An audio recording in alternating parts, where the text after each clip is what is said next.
네, 이번 순서는 문학의 다양한 소식을 살펴보는 시간이죠. 진향이 기자의 문화살롱입니다. 네, 매일경제스타투데이의 진향이 기자와 함께합니다. 안녕하세요. 네, 안녕하세요. 네, 자 오늘 첫 번째 소식은 영화계의 소식입니다. 올해 골든글러브에서 할리우드 영화 레버넌트 죽음에서 돌아온 자가 상관왕에 올랐다는 소식입니다. 네, 예상된 결과라고 볼 수 있는데요. 네. 영화 레버넌트가 골든글러브에서 3관왕 사실상 주요 부문을 다 석권을 했습니다. 네. 작품상, 감독상, 그리고 나무주연상까지 주요 3대 부문으로 불리는 그런 시상식을 섭렵을 했는데요. 실화의 바탕을 둔 영화죠. 동료에게 배신당한 사냥꾼이 복수를 위해 사투를 벌인다라는 내용인데요. 네. 2시간 한 36분 정도의 긴 러닝타임에도 불구하고 한시의 지루함을 주지 않고요. 특히 주인공인 디카프리오의 연기는 정말 놀라움 그 자체입니다. 네. 디카프리오가 사냥꾼 휴 클래스 역을 맡아서 자신의 필모그래피 사상 가장 임팩트 있고 또 묵직하면서 섬세한 내면 연기를 선보였는데요. 네. 그래서인지 통산 3번째 골든글러브 나무주연상을 품에 안게 됐습니다. 네. 또 좀 특이할 만한 점은 지난해 버드맨으로 아카데미상에서 파란을 일으키면서 감독상과 함께 작품상을 수상했던 알레한드로 이냐리투 감독 역시 이번 레버넌트를 통해서 작품상과 함께 또 감독상까지 이어서 수상하게 되는 그런 영광을 안았습니다. 네, 레버넌트 꼭 한국에서 개봉하면 보겠다는 생각이 드는데요. 자, 이번엔 또 어떤 작품들이 또 골든글러브에서 수상했는지 다른 작품들도 좀 소개해 주시죠. 네, 디카프리오의 레버넌트에 조금 가려서 국내에는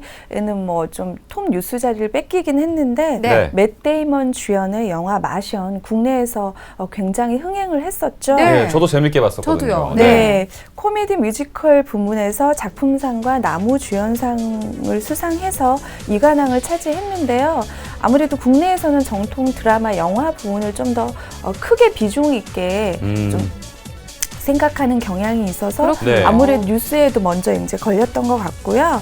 또 국내 팬들의 관심을 모았던 영화 유스의 주제각을 불렀던 조수미 씨의 수상하느냐 이렇게 많은 관심을 모았는데 아쉽게도 수상에 실패를 했습니다. 네. 주제가상은 007 스펙터의 OST를 부른 팝 가수 샘 스미스에게 돌아갔습니다. 네. 아, 조수미 씨 조금 아깝네요. 정말 아쉽네요. 네, 이번에 기회가 왔던 것 같은데 네. 다음 기회를 또 한번 노려봐야겠습니다. 네. 저는 무엇보다 이번에 골든글러브에서 나무주연상을 수상한 디카프리오. 벌써 3번째 나무주연상이라고 그래요. 대단합니다. 네. 그러면 이번에는 아카데미 오스카상 수상도 가능할까요? 네, 골든글러브가 아카데미 시상식 한 달 전에 열리기 때문에 사실은 전초전 바로미터에 해당되는 그런 상이다라고도 볼 수가 있는데요. 네. 아카데미에서 그동안 디카프리오가 한 4번 정도 나무주연상 후보에 올랐는데 번번이 고배를 마셨었거든요. 그래서 네. 이게 어떤 유머나 농담으로 좀 승화돼서 얘기가 되고 그러긴 했었는데 네. 이번에는 좀 기대를 해봐도 되지 않을까 하는 분위기인데요. 네. 여러 가지 이유가 있습니다. 일단 아카데미 같은 경우에는 메시지 있는 휴머니즘 있는 영화를 좀 중요한 그런 포인트로 잡고 있는데 이번 영화가 그런 면에서 좀 근접하다고 볼 수 있고요. 네. 또 심사위원들이 그렇게 배우가 속된 말로 개고생한 그런 작품에 많은 상을 수여하고 있는데 이번에 디카프리오는 정말 고생이라는 고생은 다 했기 때문에 그래요. 좀 그런 점에서도 좀 유리하지 않나 이런 해석들이 많이 있습니다. 네, 과연 레오나르도 디카프리오가 오스카상까지 휩쓸 수 있을지 또 궁금해지고요. 게다가 이 레버넌트 상관왕에 골든글러브 상관왕에 빛나는 작품인데 국내 개봉 일자는 혹시 확정된 바가 있을까요? 네, 이번 주 목요일이죠. 14일인데요. 네. 사실 이 작품 기다리는 관객들 굉장히 많습니다. 보고 싶습니다. 네, 저 역시 지금 좀 미리 예매를 해서 볼까 하는데 네. 디카프리오가 정말 꽃미남 배우에서 역대급 가장 정말 최고의 연기를 보여주는데 디카프리오의 성장된 그런 모습도 한눈에 볼 수 있을 것 같습니다. 네. 네, 정말 최고의 감독과 또 최고의 배우자 디카프리오가 만난 레버넌트 죽음에서 돌아온 자 수상 소식 또 들어봤습니다. 네. 자, 다음 소식 전해드리겠습니다. 우리 진양희 기자의 이상형이자 배우에 해당하죠. 네. 리암 니슨이 네. 어제 저녁에 국내 내한했다고요. 네, 제가 반갑네요. 공항에는 강추위로 인해서 가지 못하고 네. 대신 저희 사진 기자가 현장에 가서 네. 사진을 담아왔습니다. 네. 저는 그 사진을 굉장히 정성 있게 봤는데요. 네. 가보되는 거 아니에요? 네, 메이크업을 하지 않고 정말 소탈한 모습이었습니다. 2012년에 테이큰 2를 들고 한국을 방문한 적이 있었는데 네. 이번이 두 번째 내한이고요. 보통 국내 연예인들 같은 경우 뭐 공항 패션 이래서 굉장히 좀 잘 차려진 그런 의상으로 공항을 많이 들어오는데 네. 이 헐리우드 이 대스타는 소탈하고 편안한 오. 차림으로 공항의 모습을 드러냈는데요. 네. 특히 블루 터들넥이 굉장히 인상적이더라고요. 네, 팬들에게 또 반가운 그런 손인사를 건네면서 짧은 인사를 전했습니다. 네. 그렇군요. 아니 사진만 봐서는요. 그냥 리암 니슨 아니고 그냥 미국 아저씨가 그냥 네. 입국하나 보다. 그러네요. 그 정도로 친숙합니다. 굉장히 소탈하게 들어왔는데 네. 이번에 들어온 게 영화 인천 상륙작전 때문이라고 얘기를 들었거든요. 네. 그럼 리암 니슨이 메가더 장군 역을 맡는 건가요? 네, 그렇습니다. 아. 메가더 장군이 그 당시에 한국 전쟁 때 한 70세 정도 됐다고 해요. 네. 네. 그런데 리암 니슨이 현재 한 67세 정도 됩니다. 네. 그러니까 배역에 맞는 굉장히 적절한 캐스팅이라고 볼 수 있고요. 네. 당초 제작진이 미국 현지로 가서 그 리암 니슨을 배려해서 촬영분을 현지에서 찍으려고 했는데 아니다. 당연히 한국 가서 찍어야 되지 않냐 해서 직접 이제 한국을 찾아서 촬영하는 그런 정성을 보이고 있습니다. 네. 국내에서 한 2주 정도 머물면서 촬영할 예정이라고 하고요. 그 사이에 뭐 공식 일정이라던가 취재진에 오픈할 계획은 현재로서는 없다고 합니다. 그러면 네. 정말 딱 촬영만 하러 온 네. 거군요. 그렇죠. 그래도 네. 내한한 게 어딥니까? 리암 니슨. 네. 큰 키에 박력 있는 액션이 네. 정말 돋보이는 그런 네. 배우인데 인천 상륙작전에서 메가더 장군의 역할 또 어떤 모습일지 기대해 보도록 하겠습니다. 네, 앞으로 2주 동안은 진양희 기자님과 같은 하늘 아래 살고 있겠네요. 그러겠네요. 네, 좋으시겠습니다. 네. 자, 다음 소식도 알아보죠. 네. 글램록의 대부로 불리는 바로 데이빗 보위가 암으로 사망했다는 소식 들으셨을 겁니다. 네. 전 세계적으로 애도의 물결이 아주 뜨겁다고요. 네, 특히 SNS에 어제 하루 종일 정말 무수하게 이 글들이 추모 글들이 올라왔는데요. 18개월간의 긴 암 투병 끝에 정말 안타깝게도 69세의 나이로 별세를 했습니다. 글램록의 창시자다. 또 영국이 낳은 세계적인 록스타였고요. 20세기 가장 영향력 있는 아티스트로 손꼽히는 인물이었는데 사망 이틀 전에도 마지막 앨범, 사실상 유작이 된 앨범을 발매했었죠. 네. 앨범 제목이 별이었습니다. 검은 별이었는데 이걸 어떻게 읽어야 되나 했는데 블랙스타로 이제 한국에서는 그렇게 번역이 돼서 네. 타이틀로 보도가 되고 있는데요. 70세 가까운 나이에도 여전히 그런 실험적이고 창조적인 음악을 선보여서 마지막까지 음악 열정을 불태웠습니다. 전 세계적으로 애도 물결이 있는데요. 특히 그를 흠모했거나 동경했던 많은 스타들이 SNS에 추모글을 올리고 있습니다. 마돈나는 SNS를 통해서 당신을 만난 건 행운이었다. 이 짧은 글과 사진을 올렸는데 굉장히 가슴이 먹먹해졌고요. 또 국내에서 이승환, 지드래곤 같은 그런 가수들이 고인을 향한 추억을 곁들이면서 추모의 메시지를 전했습니다. 네. 네. 참 데이빗 보위 하면 기발한 의상 그리고 기발한 메이크업으로 많은 주목을 받았었는데요. 그를 다시는 볼 수는 없지만 그가 남긴 음악은 영원히 이 팬들의 마음속에서 살아있으리라 믿어봅니다. 삼가 고인의 명복을 빌어봅니다. 네. 자, 다음 소식은 미술계 소식입니다.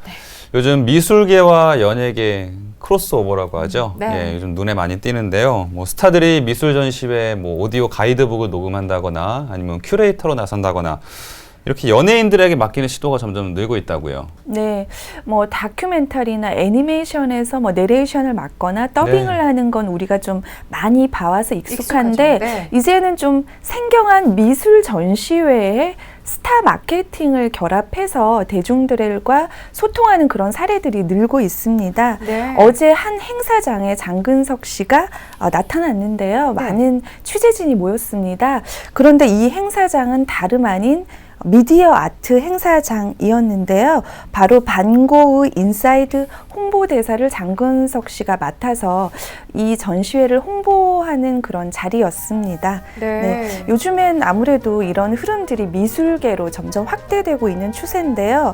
장근석 씨가 이런 얘기를 했습니다. 나는 미술을 잘 모르지만 이번 홍보대사를 맡으면서 미술을 잘 모르는 대중들에게 나 역시 이 전시회를 통해서 좀 소통하고 싶다, 메시지를 전하고 싶다, 이런 얘기를 했는데 이런 부분들이 좀 많은 분들에게 작용을 했는지 미술관으로 많이 향하고 있다는 소식입니다. 네, 그렇군요. 장근석 씨가 또 이렇게 미술계와 함께한 행보를 보여주고 있는데 또 이것도 있죠. 저희가 정복특급 통해서 또 전해드린 적이 있었는데 지드래곤이 또 미술계와 함께 전시회를 열었었던 적이 있었잖아요, 기자님. 네. 당시에 많은 화제도 됐지만 또 많은 논란이 뒤따랐었죠. 네. 티켓 값이 좀 너무 고액이다, 너무 상업적이지 않냐, 이런 얘기도 있었는데 어찌 됐건 간에 굉장히 화제가 됐고 성황리에 막을 내렸습니다.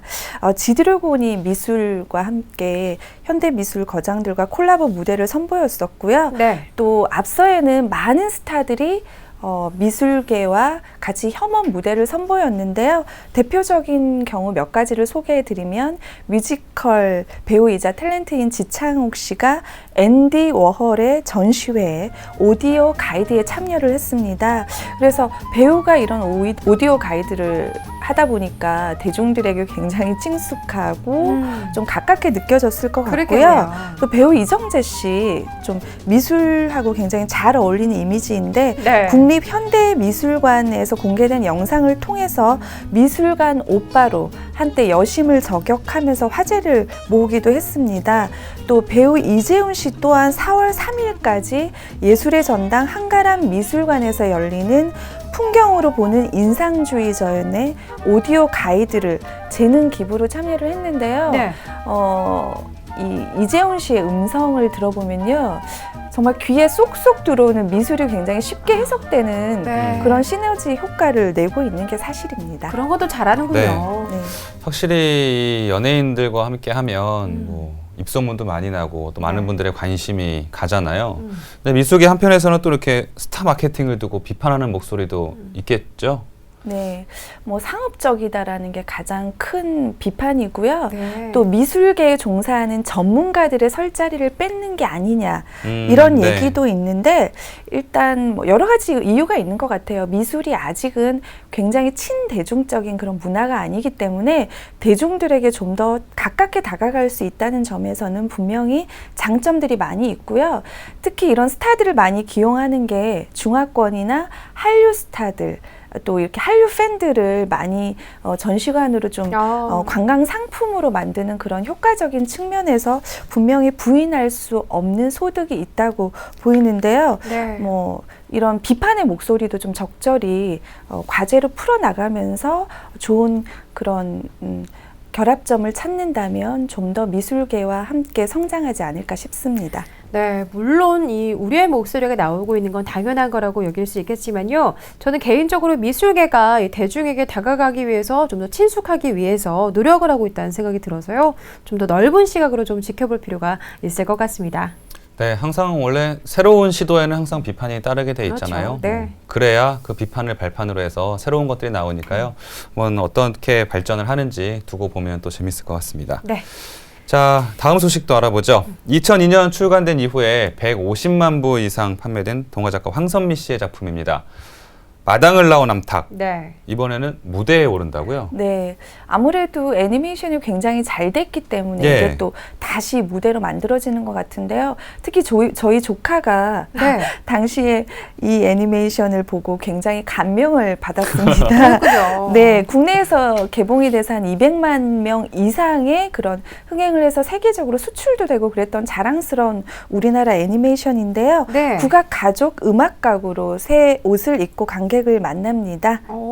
뮤지컬이나 연극이 아닌 국악 공연은 굉장히 생소합니다. 네. 이 국악 공연으로는 그걸 어떻게 이어갈 수 있을까요? 아무래도 암탉과 국악, 암탉의 움직임이 국악의 선율과 결합된다. 굉장히 좀 잘 어울릴 것 같다는 생각도 드는데요. 네. 국악 선율을 통해서 극적 전개를 보여주고요. 각 배역들의 어떤 감성을 표현하는 데 있어서 좀 이런 국악의 어떤 느낌을 많이 넣었다고 해요. 네. 해금과 소금 같은 그런 악기들을 서정적인 부분을 표현하는 데 집중을 했고요. 입상 역을 맡은 국립국악원 민속악단의 가야금 병창은 구성진 소리로 배역의 감정을 전할 예정입니다. 네. 공연은 이달 29일부터 2월 27일까지 국립극악원 예약당에서 공연될 예정입니다. 네. 하긴 뭐 가만히 생각을 해보면 암탉은 오케스트라보다 국악과 더 어울릴 수 어울리네. 있겠다라는 생각이 네. 듭니다. 네. 특히나 이 감동적인 동화가 가족극으로 재탄생한다고 하니까요. 아이들 손잡고 온 가족이 함께 공연을 즐겨보는 것도 좋을 것 같습니다. 네. 지금까지 매일경제스타투데이의 진양희 기자와 함께했습니다. 고맙습니다. 고맙습니다. 감사합니다.